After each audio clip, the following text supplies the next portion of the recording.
Hi everyone, Dorothea Hendriks here, your coach in public speaking and in presentation skills. Today, just a bit more about storytelling. You have a story, you want to tell it.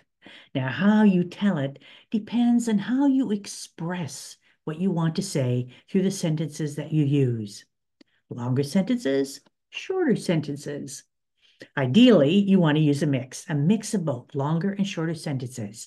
It adds to the dynamic of your story, it engages your listener, and it helps move the story forward in a more interesting way. Now, I just want to add here that when it comes to longer sentences for a speaker, we're not thinking about the long sentences that we find when we read books. In a book, you might find a sentence that has 30, 35 words. That one sentence might be one line, two lines, three lines, four lines. That sentence might be an entire paragraph, just one sentence. And that's okay, because as readers reading that book, what we can do is if there's something we don't understand or we want to review, we can go back, we can flip back through the pages, we can go up the lines or down the lines of the page to review what it is that we want to look at again or think about. When we're listening to a speaker, we don't have that option. We can't do a verbal flip back to find out what the speaker said. So, as a speaker, to make it comfortable for your audience, still engage them, but make it comfortable and help them remember, make it easy for them to understand. It's better as a speaker if you're speaking in a sentence using 10 to 15 words. That's easier and more comfortable for the listeners, which is the name of the game here, in order to keep them engaged and keep them on board as you're moving through your story.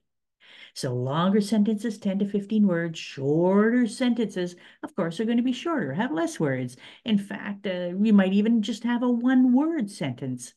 Ouch. Stop. Don't do that.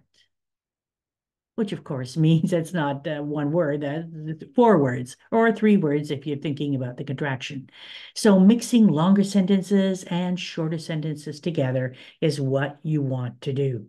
Now, what long sentences do, they actually help you in your descriptions.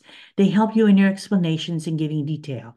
They help you set the stage, give you the time and the place to the listener. What they do is they help you expand on the characters, their hopes, their dreams, their aspirations, the challenges that you're going through.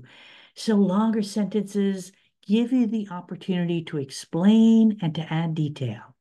Shorter sentences are there for impact, to help you build that emotion, a sense of drama. And so, for example, you're expressing emotions such as love, hate, resentment, fear, apprehension, doubt, anguish. All these can be expressed in shorter sentences or sometimes even using one words. Shorter sentences also help you in terms of emphasis. If there's a point you want to emphasize, have some emphasis, or you want to add some punch, punch something up, punch a certain point in time so that people remember it. Or if you want people to remember a particular point or a particular line because it's something that they should put into action later on, then repetition.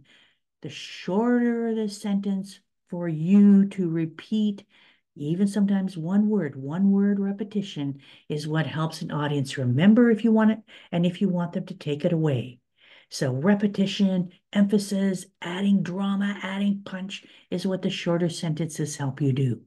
So a mix of longer sentences and shorter sentences are there to help you build momentum, add that impact, and keep your audience engaged, which is really the name of the game as a speaker. You want to keep your audience engaged from beginning to end. Until next time, this is Dorothea Hendriks, your coach in presentation skills and in public speaking, wishing you mountains of success.